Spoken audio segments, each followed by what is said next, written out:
Abramos nuestras Biblias en el capítulo 3 del libro del Génesis, los primeros 5 versículos. Génesis 3, del 1 al 5. Pero la serpiente era astuta, más que todos los animales del campo que Jehová Dios había hecho, la cual dijo a la mujer: con que Dios os ha dicho, no comáis de todo árbol del huerto. Y la mujer respondió a la serpiente: del fruto de los árboles del huerto podemos comer, pero el fruto del árbol que está en medio del huerto, dijo Dios, no comeréis de él, ni le tocaréis, para que no muráis. Entonces la serpiente dijo a la mujer: no moriréis, sino que sabe Dios que el día que comáis de él, serán abiertos vuestros ojos, y seréis como Dios, sabiendo el bien y el mal. Al abrir nuestras Biblias en esta noche, en este capítulo, quiero decirles a ustedes que en este capítulo 3 del Génesis encontramos muchos fundamentos sobre los cuales descansan las principales doctrinas cardinales de la palabra de Dios. Aquí tenemos, por ejemplo, en el capítulo 3 del Génesis, el drama de la raza humana. O sea, aquí vamos a encontrar la verdadera explicación del por qué nuestro mundo está como está. Un mundo en decadencia moralmente. En segundo lugar, encontramos aquí las artimañas y la estrategia de Satanás que vamos a estudiar en esta noche para operar en el mundo físico que nos rodea. En tercer lugar, aquí encontramos también los tremendos efectos del pecado en el ser humano. En cuarto lugar, vamos a encontrar la actitud aquí en el capítulo 3 de Dios hacia el pecado. En quinto lugar, vamos a encontrar esa tendencia general del hombre de cubrirse, de echarle la culpa a alguien y de ocultar su vergüenza espiritual delante de un Dios santo. En sexto lugar, vamos a encontrar la tremenda lección de que el hombre no puede acercarse a un Dios santo mientras la persona viva en pecado. En séptimo lugar, vamos a encontrar cómo comienza aquí en el capítulo 3 la maravillosa profecía del hilo que recorre toda la Biblia acerca de la venida de un Mesías. Y en último lugar, vamos a encontrar aquí en el Génesis, en el capítulo 3, el significado de lo que es el Evangelio. Por ejemplo, en Génesis 3:21 vemos por primera vez el primer Evangelio predicado, o el primer significado de lo que es el Evangelio. Y Jehová Dios hizo al hombre y a su mujer túnicas de pieles y los vistió. Este es el Evangelio. Número 1, la salvación viene de Dios. Número 2, tiene que haber un sustituto. Número 3, el Dios el que cubre. Número 4, tiene que haber derramamiento de sangre. Todo esto lo explicaré cuando lleguemos al versículo 21. Pero vamos en esta noche, en primer lugar, a hacer un análisis, porque creo que todos estamos de acuerdo, todos los que se encuentran en esta noche, no importa que no sean cristianos, estamos de acuerdo en estos 4 puntos. En primer lugar, todos estamos de acuerdo, cristianos y no cristianos, en que el mundo físico que nos rodea está en decadencia, existe el desorden y el deterioro. Todo, absolutamente, lo que nos rodea está en deterioro, en decadencia, y todo se le tiene que afinar un coche cada 6 meses, tienes que tener un refrigerador para que no se eche a perder la comida, todo se muere, todo se pudre, todo se oxida, todo se llena de polvo, todo el mundo físico está en un deterioro constante. Número 2, en el mundo viviente, en el cual todos nosotros vivimos, cada animal del mundo que nos rodea está enfrascado en una lucha por la sobrevivencia. El pez grande se come al pez chico, el león mata al venado, y entre los seres humanos, dice que el más listo trata de sacar partido de los que son menos listos, o sea, de los mensos. En tercer lugar, encontramos en el mundo cultural también. Todos estamos de acuerdo que culturalmente se levanta civilización tras civilización, dominando por un tiempo y luego sucumbiendo y muriendo. Todos los poderes de este siglo, los poderes del siglo pasado, del siglo XVII, del siglo XV, del siglo XIII, del siglo II, del siglo V, en toda la época de la historia del humano, siempre ha habido civilizaciones que quieren tratar de dominar al mundo. Ahorita estamos con Rusia y Estados Unidos, pero todos a un punto de su historia sucumben, se derrumban y jamás logran la conquista que el anticristo va a tener durante 3 años y medio.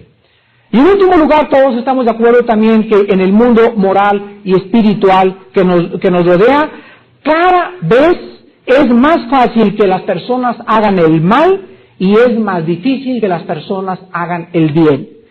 Todas las personas, moral y espiritualmente, buscan el camino fácil. Inclusive los mismos cristianos en las iglesias. Es una apatía en las iglesias, un letargo espiritual en las iglesias. Existe tan poca gente queriendo trabajar en la iglesia y para la obra de Dios, porque todos están ocupados, todos tienen trabajo, todos son indiferentes. Nadie tiene 2 horas a la semana, nadie tiene 5 horas a la semana para trabajar en su iglesia, para ir a visitar a un enfermo, para ir a un velorio, para ir a un estudio. Todos están demasiado ocupados. Y Cristo dijo, la indiferencia hará que muchos no entren y tengan la vida eterna. Recuerden la parábola del sembrador.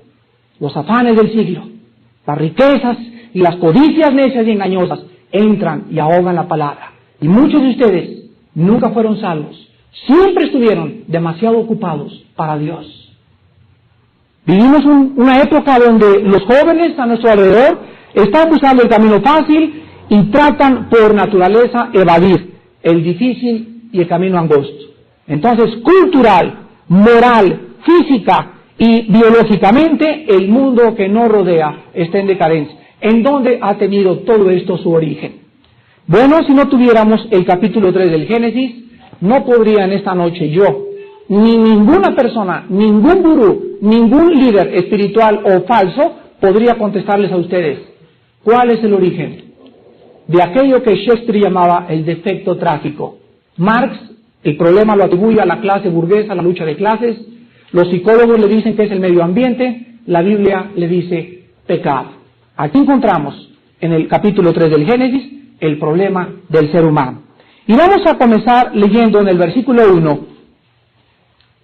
Vamos a estudiar a Satanás en esta noche y vamos a estudiar sus estrategias para atacar al ser humano que habita en este mundo y a la palabra de Dios.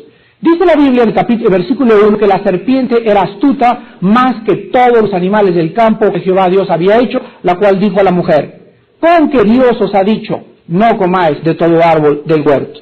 Quiero que en primer lugar sepan ustedes que la palabra serpiente es la palabra hebrea aquí traducida Nahash, N-A-H-H-A-S-H, Nahash, y significa literalmente el que brilla o el que resplandece.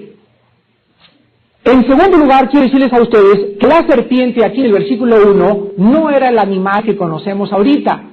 Era un animal que caminaba posiblemente erguido, era bellísimo, astuto como lo dice la palabra en el original hebreo, pero cuando la serpiente cae y es maldecida es cuando comienza a arrastrarse sobre su piel, pero en este momento la serpiente era un animal desconocido, pero sin embargo dice la Biblia, era la más astuta de todos los animales. Número 3, ¿cómo sabemos nosotros que la serpiente era el diablo? ¿Cómo sabemos nosotros que era realmente Satanás? Porque aquí no se usa la palabra diablo ni Satanás.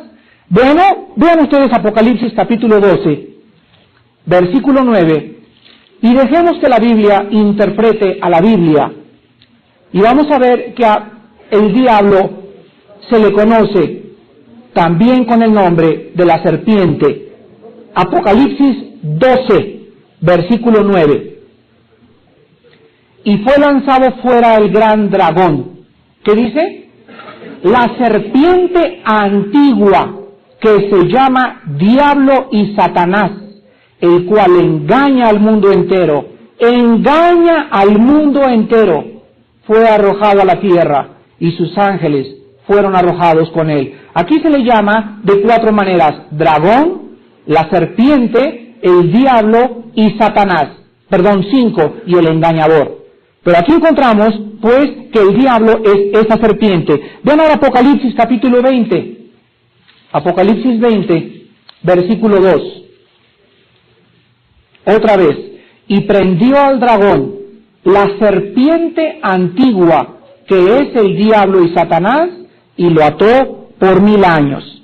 Y en último lugar, en 2 de Corintios, capítulo 11, del 3 al 4, escribe el apóstol Pablo: pero temo que, ¿como quién? Como la serpiente con su astucia engañó a Eva, vuestros sentidos sean de alguna manera extraviados de la sincera fidelidad a Cristo. Entonces regresamos a Génesis 3, que este ser siniestro, este personaje oscuro y que se protege siempre en la oscuridad y cubre su apariencia y disfraza su personalidad y sus nombres, la Biblia lo revela como el príncipe de las tinieblas, el querubín más grande, más hermoso, más inteligente y más sabio que existe en todo el universo después de la persona del Hijo de Dios. Ahora vamos a ver nosotros en Isaías capítulo 14 que Satanás existía antes de que Adán fuera puesto en el huerto del Edén. Isaías capítulo 14, versículos del 12 al 15. Veamos a Satanás antes de la caída del hombre. ¿Cómo caíste del cielo, oh lucero, hijo de la mañana? Cortado fuiste por tierra, tú que debilitabas a las naciones. Quiero que veamos en primer lugar en el versículo 12 que Satanás moraba originalmente, ¿dónde? En el cielo. Dice la Biblia que él cortado fue, o sea, fue arrojado a un planeta entre todos los millones de galaxias que existen. Este planeta es el planeta donde nosotros estamos viviendo. Entonces dice la Biblia que antes tenía su morada en el cielo y fue arrojado a la tierra. Versículo 13. Tú que decías en tu corazón, subiré al cielo, en lo alto junto a las estrellas de Dios, levantaré mi trono, y en el monte del testimonio me sentaré a los lados del norte. Sobre las alturas de las nubes subiré y seré. Acuérdense que en Génesis 3 le dijo al hombre y a la mujer, serán como Dios. ¿Recuerdan? Bueno, aquí él antes quiso ser Dios primero. Seré semejante al Altísimo. Quiero que vean ustedes los verbos en el versículo 13 y 14. Son 1, 2, 3, 4 y 5 verbos. En el versículo 13 subrayen el verbo subiré, levantaré, me sentaré. Versículo 14, subiré y seré. 5 verbos donde nos habla que el centro y la esencia del corazón de Satanás se encontraba en parecerse a Dios. La esencia del pecado es el tratar de ser Dios. Cuando una persona en una cruzada, en un desayuno, en este estudio, rechaza a Jesucristo y dice, yo no quiero saber con Jesucristo nada, ni quieres invitar a Cristo en tu vida, en ese momento, tu pecado no te vas a ir al infierno porque hayas sido borracho, parrandero. Eso es solamente lo que te va a sobrar de pecados. Realmente, tú te irás al infierno porque quisiste ser Dios. Quisiste independizarte de Dios. Quisiste vivir sin Dios. Y dijiste, yo me levantaré y seré gerente y haré esto y haré el otro y no tengo necesidad del Dios de la Biblia. Yo puedo ser Dios. Entonces aquí encontramos que la gente ahora también tiene en su corazón el deseo de subir al cielo, de levantar sus tronos, de sentarse como los Césares, como Hitler, como Mussolini, como José Stalin, como todos los grandes, como tú en tu casa en la televisión. Ahí no hay nada que me conturbe. Mañana iré al desayuno, posiblemente el sábado que entra me convierte, sentado en tu trono creyendo que eres Dios en tu propio corazón. Dice el versículo 15, mas tú derribado eres hasta el Seol, a los lados del abismo. Se inclinarán hacia ti los que te vean, te contemplarán diciendo, ¿es este aquel varón que hacía temblar la tierra, que trastornaba los reinos, que puso al mundo como un desierto, que asoló sus ciudades y que a sus presos nunca abrió la cárcel? Quiero que entiendan, entre el versículo 12 y el versículo 17 existen aproximadamente 6,000 años. Fíjense ustedes el versículo 12, 13 y 14, nos relata la creación de Satanás y por qué cayó. Y el versículo 15 al 17, entre el versículo 15 al 17 y el versículo del 12 al 15, hay 6,000 años de intermedio. Porque la segunda parte de esta profecía nos muestra lo que le va a pasar a él al final. Y cuando sea arrojado al Seol, o sea, al lugar donde están los muertos, dice la Biblia, el versículo 16, que se van a inclinar hacia él los que le vean y van a decir, este era el que traía todo el mundo en jaque. O sea, cuando los malos lo vean y los reyes y todos los que rechazaron a Cristo digan, pero es este el que me engañó, te vas a dar cuenta por quién fuiste engañado. Ahora vamos a Ezequiel capítulo 28. Ezequiel capítulo 28. Y vamos a ver el segundo pasaje en el Antiguo Testamento que nos relata al diablo antes de la caída del Edén. Esto nos va a servir de base para comenzar a conocerlo. Fíjense ustedes que durante la Segunda Guerra Mundial, en el desierto del África del Norte, había un general alemán llamado Rommel. Le decían el zorro del desierto. La estrategia de este general alemán era tan increíblemente genial que era el amo y el señor de los desiertos del norte de África. Nadie podía con él. Cuando el general Douglas MacArthur fue enviado a Europa como jefe y comandante de las tropas americanas en Europa, antes de que él fuera enviado a Europa, estando en el Pentágono en Washington, a todos los coroneles y generales que él estaba dirigiendo les dijo lo siguiente: ningún general puede pelear con el enemigo sin conocer las estrategias del enemigo. Si yo quiero combatir a Rommel y la estrategia de Hitler, yo necesito compenetrarme en la forma, en su personalidad, en su carácter, inclusive saber sus hábitos de comida.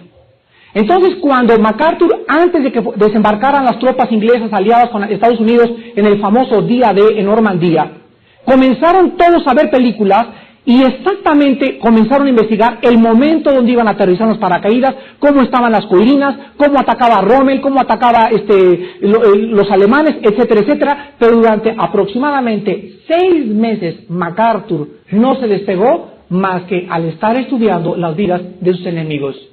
¿Saben ustedes cuál es el problema de muchos de nosotros los cristianos? Que no conocemos las maquinaciones de Satanás. Dice en 2 Corintios Pablo, porque no ignoramos sus maquinaciones, en el capítulo 4.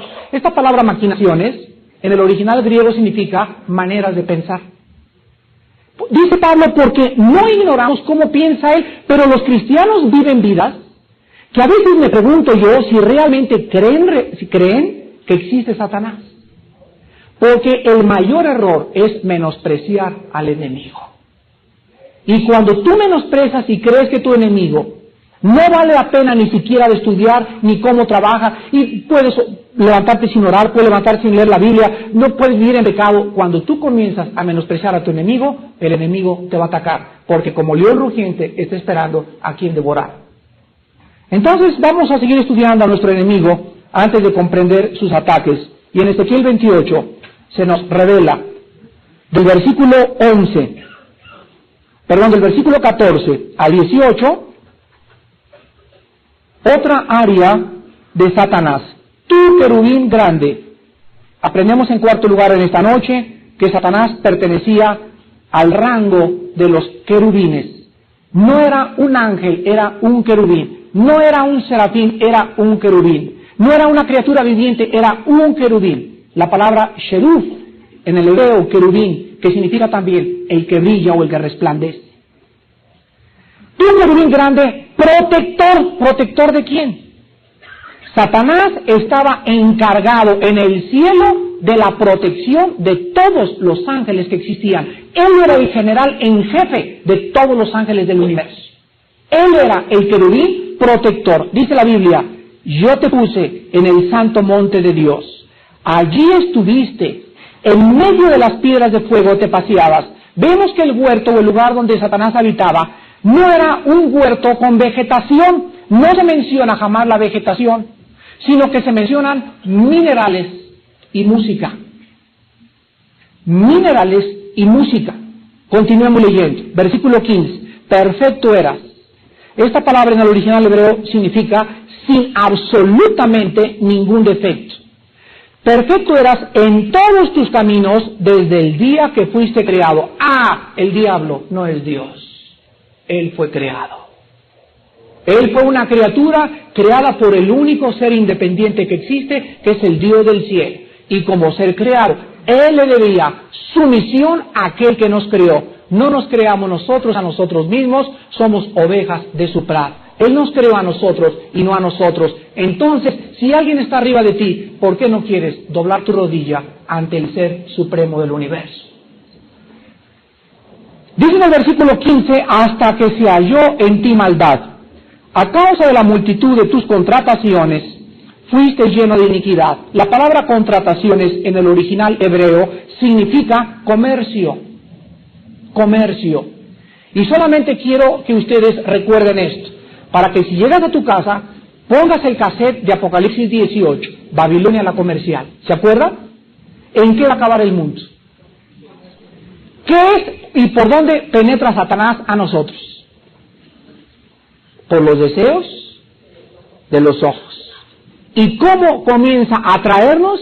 Mientras más moles, mientras más perisures, mientras más perinortes, mientras más moles, mientras más todo exista, va a traernos más y más y más videocentro, más Videomax, más películas, nos llena, y nos atrae, y ahora quiero un Rambler, y ahora quiero un Phantom, y ahora quiero un Cougar, y ahora quiero esto, y comienza el diablo a minar, hasta que va a convertir el mundo entero en el más grande centro comercial, y el jefe será el anticristo. Versículo 17, el 16, la parte B. Por lo que yo te eché del monte de Dios y te arrojé de entre las piedras del fuego, oh querubín protector. Se enalteció tu corazón a causa de tu hermosura. Corrompiste tu sabiduría a causa de tu esplendor. Cristo dijo en Juan 8:44, cuando habla mentira, de suyo habla, porque es el padre de las mentiras. Toda mentira que existe en el mundo tiene su origen en Satanás. Dice la Biblia, corrompió la sabiduría. ¿Qué te ofrece la Dianética? Una mentira, pero disfrazada como sabiduría. ¿Qué te ofrecen los gurús? Mentiras disfrazadas como sabiduría. ¿Qué te ofrece el control mental? Mentiras disfrazadas como sabiduría. Todas las filosofías y las religiones que vamos a ver en la clase que entra tienen su origen en la mentira de Satanás. Llegarte a hacerte creer que puedes encontrar a Dios en ti mismo, que tú puedes tener contacto con la conciencia divina, y Él usa la mentira de las religiones y las filosofías. Corrompiste la sabiduría. Cualquier filosofía que no tenga su origen en la palabra de Dios viene de Satanás.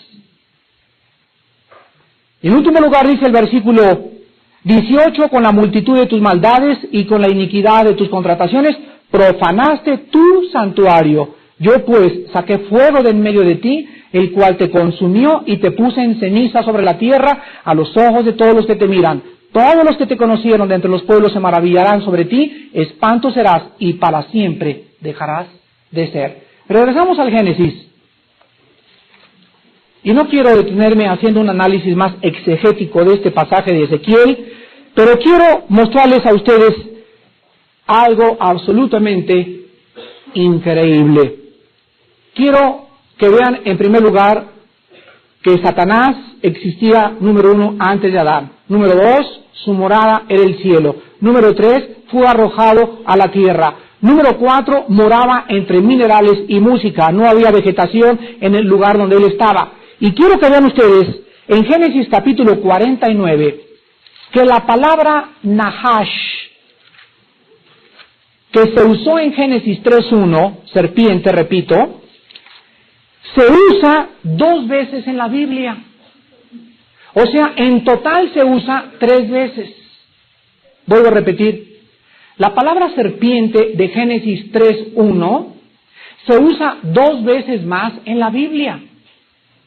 Pero hay veces que se usa, por ejemplo, cuando Moisés dice, y levantó Moisés la serpiente en el desierto, ahí no se usa Nahash, se usa literalmente la palabra hebrea para serpiente y es otra palabra. Pero la palabra Nahash se usa 2 veces más. Y quiero que vean ustedes en dónde se usa. Génesis 49, versículo del 16 al 17. Y aquí está profetizando Jacob acerca de las 12 tribus de Israel.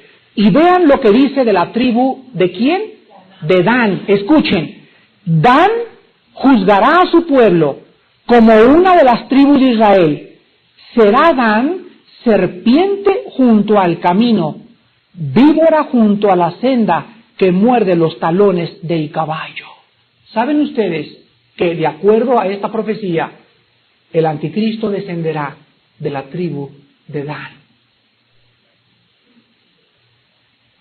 El anticristo, recuerden, tiene que ser judío de raza, nacionalizado romano, y posiblemente venga de la ciudad de Siria. Pero el anticristo es judío, y aquí se nos muestra en esta profecía que de la descendencia de Adán vendría una víbora que mordería, igual la palabra talón, en la misma palabra hebrea de Génesis 3:15. Tú le dirás en la cabeza y él te dirá en el calcañar. La palabra calcañar es talón en el original hebreo. Y en último lugar, vean ustedes Isaías 27. Y abróchense los cinturones. De veras, cuando comenzamos a estudiar la Biblia, Dios tiene para nosotros Isaías 27. Vean otra cosa sorprendente. Isaías 27:1. En aquel día, Jehová castigará con su espada dura, grande y fuerte al Leviatán, serpiente veloz, y al Leviatán, serpiente tortuosa, y matará al dragón que está en el mar. Hermanos en Jesús, comparen esto, todos lo saben de memoria, con Apocalipsis 13:1. ¿De dónde vendrá el anticristo? Del mar. Dice Juan, he aquí vi una bestia que subió del mar. Y a la mitad de Apocalipsis 13 dice, he aquí vi otra bestia que salió de la tierra. Hay dos bestias en Apocalipsis 13, uno es el anticristo, el otro es el falso profeta. La Biblia nos dice que la cueva, la guarida de Satanás, está en el mar. Cuando comencé a estudiarlo del Triángulo de las Bermudas, algún desayuno así se va a llamar, el Triángulo de las Bermudas. Tengo mucha información que estoy recolectando, a ver si para el desayuno de noviembre o diciembre de este año, de noviembre o octubre. Cuando comencé a recolectar información y darme cuenta que no es un fraude y que están desapareciendo miles de barcos y aviones y no son cosas como los platillos que vieron, y ahí casi todos los brasileños están metidos en el vudú y en el ocultismo, ven platillos voladores. Esto del Triángulo de las Bermudas, que está enfrente de Miami, entre Cuba y Miami, encontramos que en este triángulo especial es una zona, ahorita le están llamando los parapsicólogos zona magnética. Pero cuando yo veo Isaías 27:1, no puedo dudar de que posiblemente el famoso Triángulo de las Bermudas sea una de las principales puertas del infierno.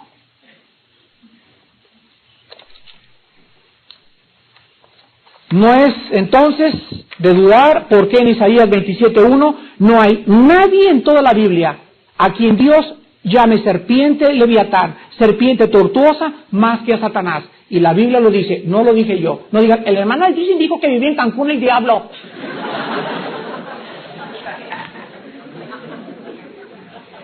Quiero que apunten las 4 estrategias de Satanás. Y vamos a estudiar una por una. Su estrategia para atacar. Número 1. Arroja dudas sobre la palabra de Dios. Número 1. Número 2. Hace dudar de la bondad de Dios. No me extraña que haya tantos ateos que digan, y si Dios es Dios, ¿por qué permitió a ese niño que naciera con esa cabeza de monstruo? ¿Y por qué permitió el terremoto? ¿Ven? Todos ellos tienen un problema intelectual. Yo no puedo creer en Dios por la tragedia. No puede ser Dios bueno. Él tiene que ser un Dios malo. Él no se preocupa por nosotros. ¿Ven? ¿De dónde creen que viene eso? Número 3. Incita al hombre a independizarse de Dios. Incita al hombre a independizarse de Dios. Y vamos a ver todos los medios que usa. Y número 4. Número 4. La esfera de sus actividades, o sea, el mundo donde él se mueve, es a través de las religiones. Es a través de las religiones. ¿Qué creían ustedes que iba a decir? ¿A través de los prostíbulos? ¿A través de Caro Quintero? ¿A través del señor Durazo? Vamos a ver que está tan perfectamente bien disfrazado que él usa las religiones como principal medio para desviar al hombre de la verdad. Vamos pues a examinar la número 1, donde dice, arroja dudas sobre la palabra de Dios. Y en Génesis 3:1 encontramos que es el primer ataque en contra del hombre, con que Dios les ha dicho, no comáis de todo árbol del huerto. Yo les conté a ustedes de este maestro que me quiso ridiculizar en una conferencia ahí en Zacatenco, en la Facultad de Ingeniería Mecánica, en el Politécnico Nacional, y ja, ¿usted cree en Adán y Eva? Sí, ¿usted cree en el chango?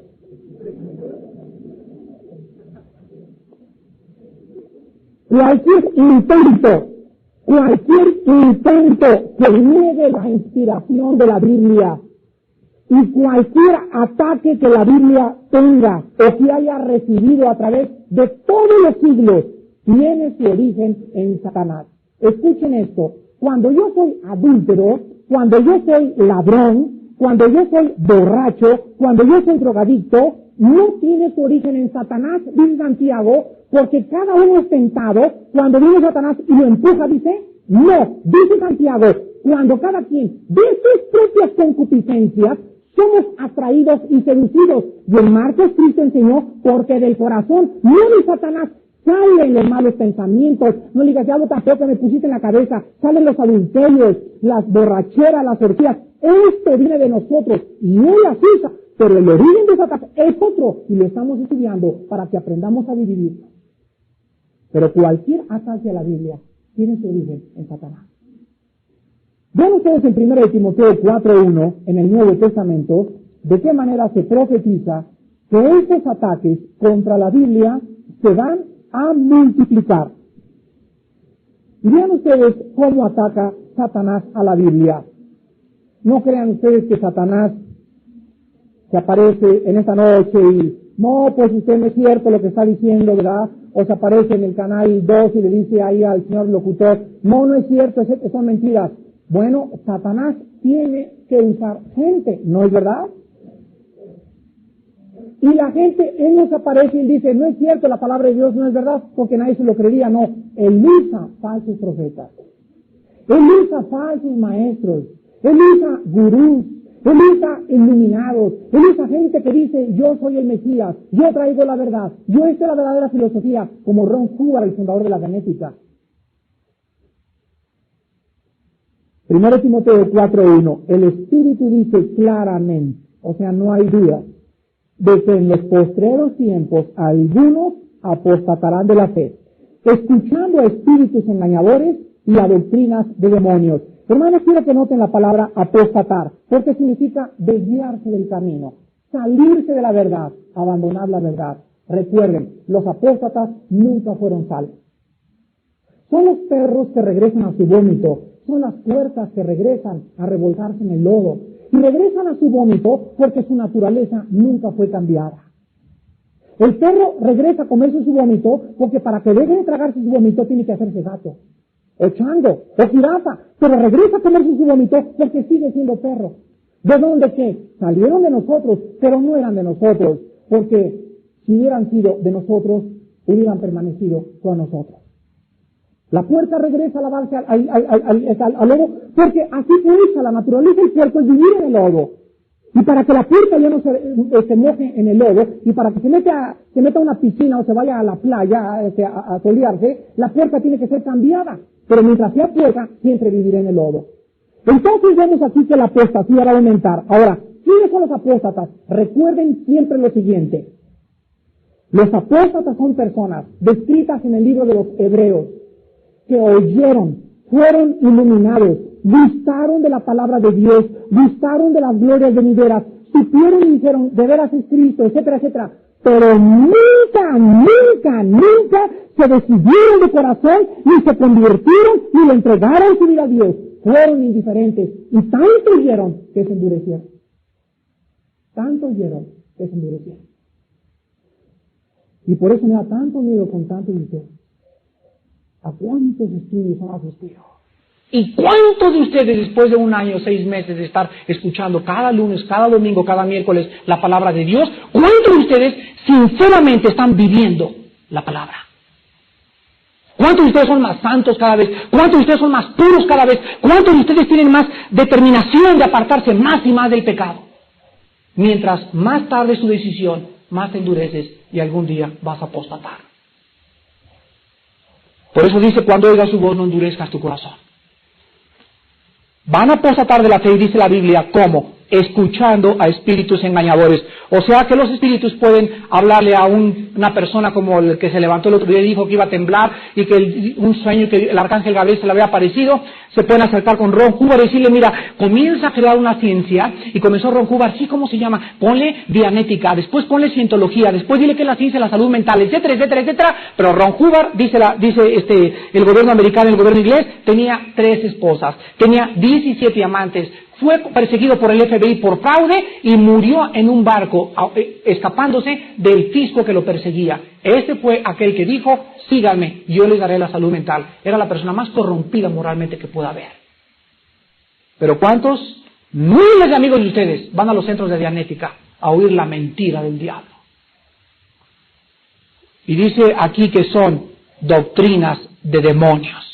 Entonces Satanás va a atacar en estos tiempos, más que en cualquier otra época, la Biblia. ¿Cómo? Va a levantar sectas por todos lados. Los niños de Dios, los Moonies, el otro Maharashi que está ahorita en Portland, Oregón, que se acaba de ir ahorita para Brasil, la señora Angélica Chaín que está allá en Venezuela, que se ve un grupo entre hijas de funcionarios públicos del gobierno mexicano, gurús por todos lados, falsos mesías, confraternidad universal, masonería, Rosacruces, teosofía.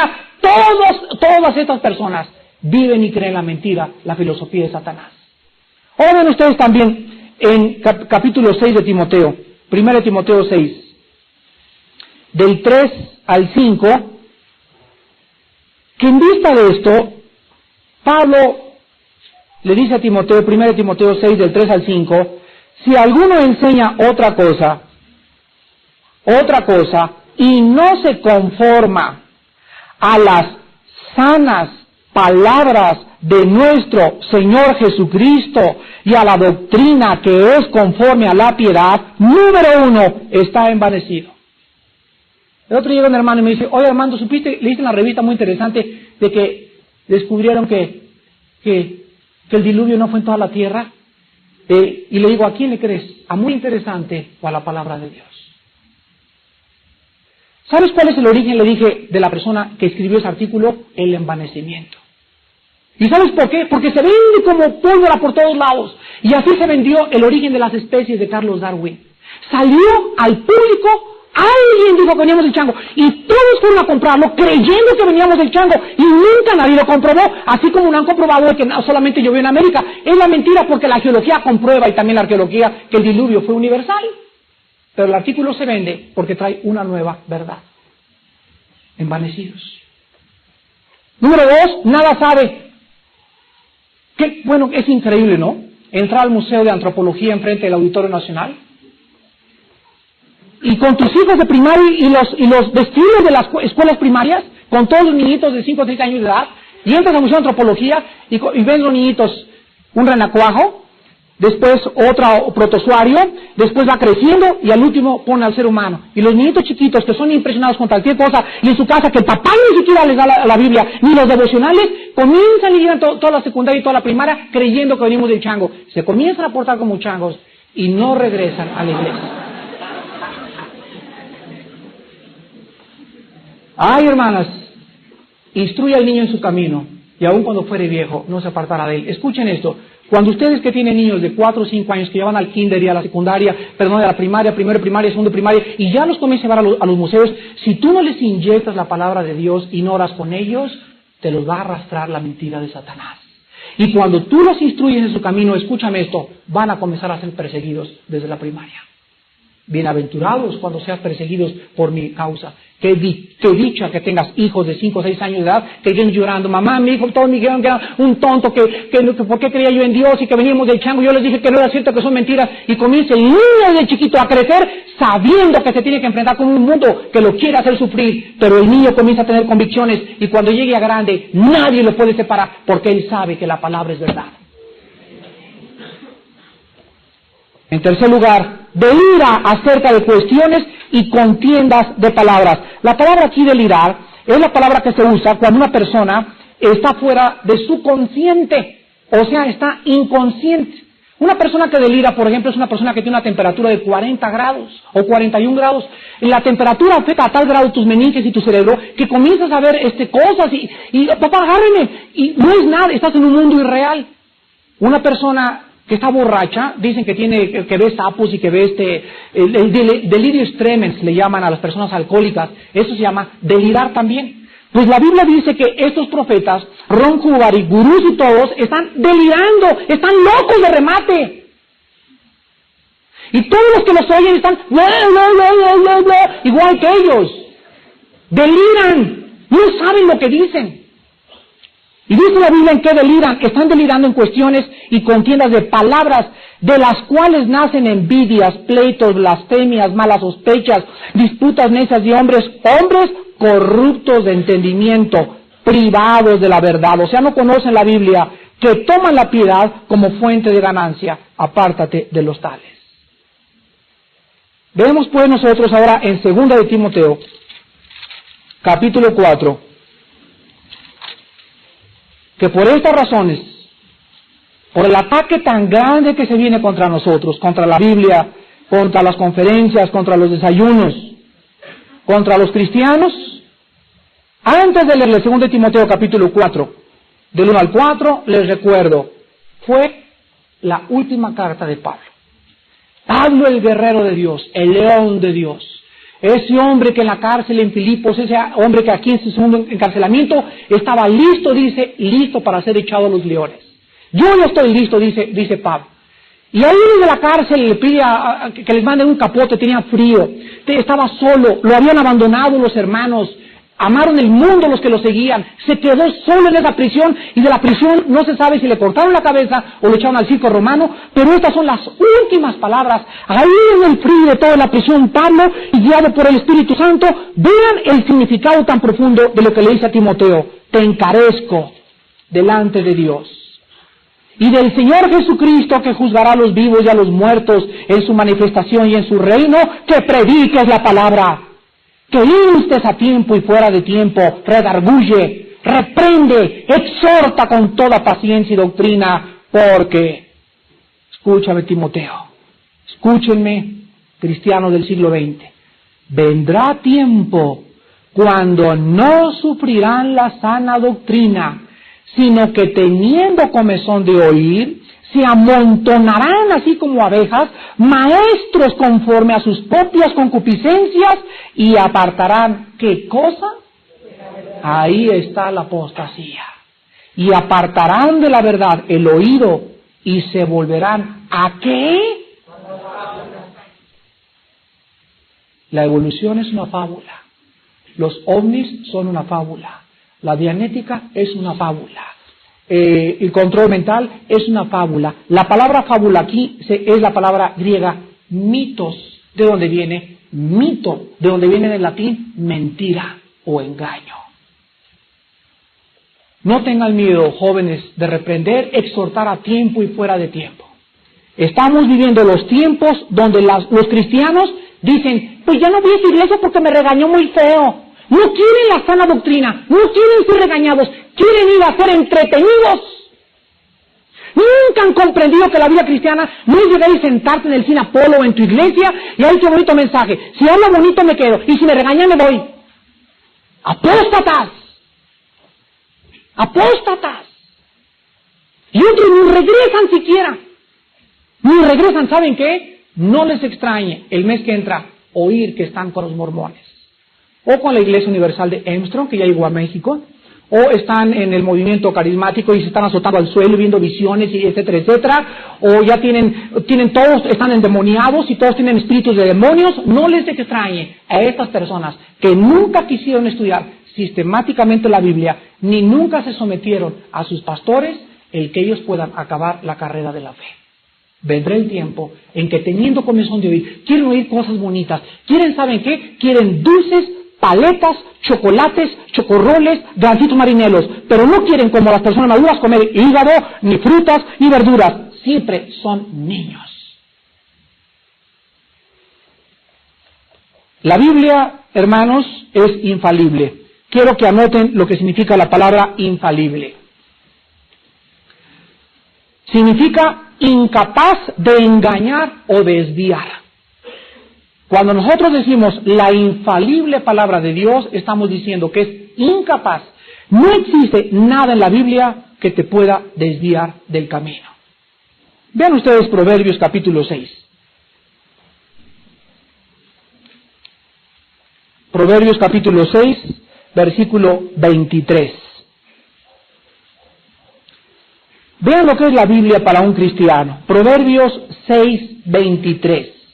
Porque el mandamiento es lámpara y la enseñanza cada lunes, cada domingo, cada miércoles, cada vez que le estudias, la enseñanza es luz y camino de vida. ¿Qué cosa?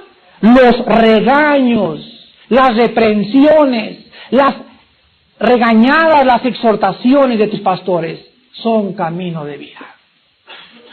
Cada vez que llega un niñito chiquito y la mamá lo cuerea, la mamá lo hace porque ama su alma. Cuando yo siento mi corazón tan cargado por el Espíritu de Dios y siento el Espíritu de mi iglesia donde yo estoy y veo la apatía y veo la responsabilidad, llego el domingo y mi corazón arde como fuego y digo, oh Dios, guíame que no salga palabras carnales de mi boca, que sean guiadas por tu Espíritu Santo y dales, pero dales duro, Señor. Y déjanos en esta iglesia, los que te quieran seguir. Y ojalá que acabemos con 5 o 10 familias, pero que acabemos todos la carrera de la fe. Y que ya de una vez vayan haciendo la maleta aquellos que no han entendido que las reprensiones y las regañadas son camino de vida. Vean ustedes también Proverbios 8, del 8 al 9. Justas son todas las razones de mi boca. No hay en ellas cosa perversa ni torcida. Todas ellas son rectas. ¿A quiénes? Y al que no entiende, me regañaron. Pero el que tiene discernimiento y escucha esa palabra y paz como un látigo y paz como otro látigo y te hace reaccionar y dice, sí es cierto, aunque me duela y aunque aquí estoy enojado, es cierto, oh Dios, perdóname en ese momento. En ese momento la palabra de Dios se convierte en vida para tu vida. Pero cuando tú dices, no es cierto, no quiero oír más, estás haciendo el pecado de los fariseos cuando Esteban les dijo, hombres incircuncisos y de dura cerviz, que resistí siempre el Espíritu Santo. Y dice en Hechos 7 que se enfurecieron y se taparon los oídos. Ya no quiero ir al hermano Armando. Ya. ¿Y cuántos quisieran agarrar una piedra y aventárnoslas y decirnos, calles de la boca ya? Porque es como una espada que penetra y discierne tus pensamientos y las intenciones de tu corazón y te hace y te muestra que eres un pecador delante de Dios. Por eso es la palabra de Dios. Y en segundo lugar y último, la palabra de Dios es inerrante, con I latina. Inerrante significa que no contiene errores. Que no contiene errores. Es la palabra de Dios. Vean el Salmo 119.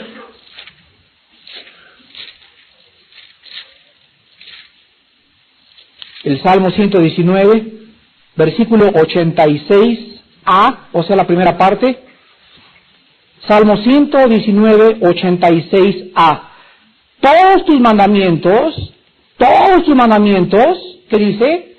Son verdad. Versículo 105. Lámpara es a mis pies tu palabra lumbrera a mi camino. Versículo 130. La exposición de tus palabras alumbra, hace entender a los simples. Versículo 133. Ordena mis pasos con tu palabra, y ninguna iniquidad se enseñoree de mí. Versículo 138. Tus testimonios que has recomendado son rectos y muy fieles. Versículo 140. Sumamente pura es tu palabra, y la ama tu siervo. Versículo 142. Tu justicia es justicia eterna, y tu ley la verdad. Versículo 160. La suma de tu palabra es verdad, y eterno es todo juicio de tu justicia. Y en 2 de Timoteo, capítulo 3, del 16 al 17, todos se lo saben de memoria. Toda palabra es inspirada por Dios. Aquí está. Y útil para 4 cosas. Armando, no necesitas visiones, ni caerte al suelo, ni ver milagros. Quiero que sepas que mi palabra es útil, número 1, para enseñarte. Tú no vas a aprender de la experiencia de nadie. Y que anoche se me apareció esto, y que vi aquello, y que se cayó al suelo. Es mi palabra el camino de tu instrucción, número 1. Número 2, es útil para redarguir. Esta palabra significa convencer de pecado. Nadie va a convencer a tu abuelito, ni a tu hijo, ni a tu papá, ni a tu esposo, ni a tu suegro, más que la palabra de Dios. Cuando le hables a alguien, no le digas, usted es un borracho y se va al infierno, se va a reír en tu cara. Háblale con la palabra, cítale palabra, ten en tu corazón la palabra, memoriza todos los días la palabra, para que cuando abras la boca, tu palabra sea sazonada con sal, y siempre que hables, sea la palabra de Dios, y la palabra de Dios, dijo Cristo, es pura, es vida y es espíritu. Y es la palabra la convence de pecado. Cada vez que me levanto yo en la mañana y vengo a la palabra de Dios, y anoche andaba así medio que entre azul y buenas noches, me redarguye la palabra. Y veo y ¡ay! ¡Ay! ¡Ay! Y por todos, ¡ay! Señor, sí es cierto, así es. Honra a tu padre y a tu madre. Lo estoy honrando, no, padre, perdóname. Ama a tu esposa, man. Lo estoy amando. No, Señor, me redarguye, me convence y me muestra cuando estoy y cuando no estoy mal. Dichosos los que son honestos y sinceros y vienen a la palabra para que ella la redarguya. Número 3, la palabra de Dios corrige. O sea, la palabra de Dios nos dice cómo regresamos al camino. Pues ya, hermano, ya la regué ayer, ya hice esto, ya hice aquello. Sí, confesamos nuestros pecados. Él es fiel y justo para perdonarnos y limpiarnos de toda maldad.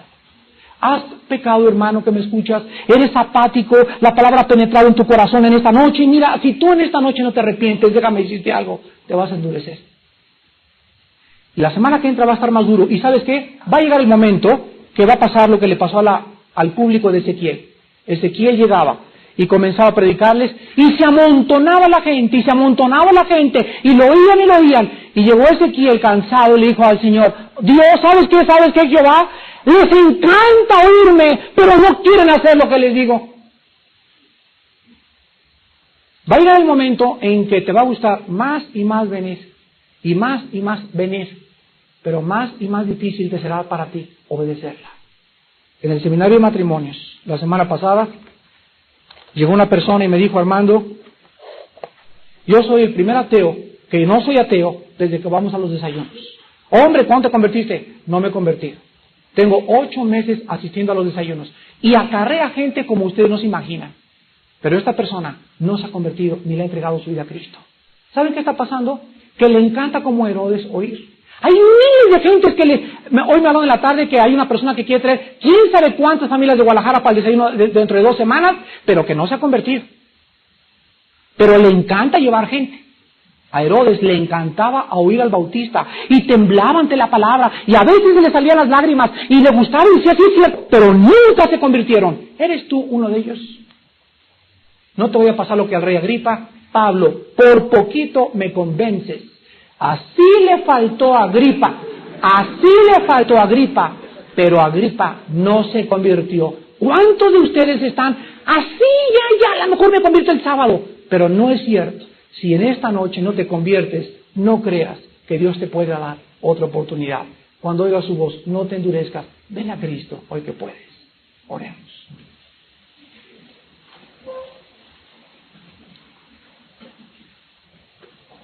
Tu Hijo Jesucristo dijo, Padre Santo, santifícalos en tu palabra. Tu palabra es el instrumento y el medio de gracia que nos hace santos, que nos limpia, que nos muestra cuando es mentira o es verdad. Ellos son del mundo y oyen las cosas del mundo. El mundo los oye. Los que son de Dios oyen tu voz y no oirán la voz de otro, del asalariado. Porque tus ovejas conocemos tu voz y te seguimos y no vamos a ser engañados porque tus ovejas que están viviendo para ti disciernen la voz del buen pastor. Y el buen pastor su vida dio por las ovejas. Porque antes éramos como ovejas extraviadas y ahora hemos vuelto al pastor y obispo de nuestras almas, al Señor Jesús. Gracias, Padre, por esta seguridad y esta protección tan maravillosa, de saber que en esta noche estamos como envueltos en pañales a tu lado. El que habita la sombra del Altísimo, el que vive cerca de Dios, morará bajo la sombra del Omnipotente. Diré yo a mi alma, Jehová, castillo mío y esperanza mía, mi Dios en quien confiaré. ¿Volaré como las aves hacia los montes? No, porque no hay ningún refugio. No quiero nada en el cielo y en la tierra, más que estar contigo, Señor. Tú eres mi refugio y mi fuerte amparo en todas mis tribulaciones. Y en el día que más tengo miedo, es el día en que más debo confiar en ti. Oh Padre, aviva los tiempos en esta época. Que tu Espíritu sacuda ya las iglesias. Que los cristianos se levanten y comprendan qué es servirte, qué es adorarte, qué es ser cristiano, es cargar una cruz. Y el cristianismo del siglo XX no quiere cargar una cruz. Quieren todo fácil, la comida en la boca, sentarse, calentar el asiento, pero no quieren hacer nada por ti. Tú que moriste por nosotros y diste tu sangre y el precio tan grande que pagaste para que nosotros vivamos vidas de letargo espiritual, vidas apáticas, vidas frías, vidas tibias. Padre Santo, nuestra vida está corriendo más rápido de lo que nos imaginamos. El mes que entra ya tenemos 40 años. Dentro de 10 años ya tenemos 80 y 90 y así pasa nuestra vida como una niebla. Y los días nunca los volveremos a recuperar. Hermanos en Cristo, vivan para el Señor.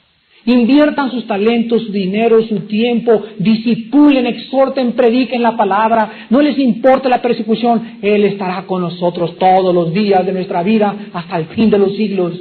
Nunca los dejaré, nunca los desampararé, mi justicia te amparará. Esfuérzate y sé valiente, no tengas miedo. Echen mano de la vida eterna, peleen la buena batalla. Porque el Señor regresa y nuestro corazón dice en este momento, Jesús, ven pronto. Y la iglesia dice, ven, y los que tengan hambre en esta noche, los que estén insatisfechos con sus vidas, vengan a una cruz, donde el Hijo de Dios fue exhibido y colgado, mostrándonos el amor tan inmenso que nos tenía, y Él es realmente el camino, la verdad y la vida. Ven a Cristo en esta noche, hoy que tu corazón está tan preparado por el Espíritu Santo. Te lo pido en el nombre de Él. Amén.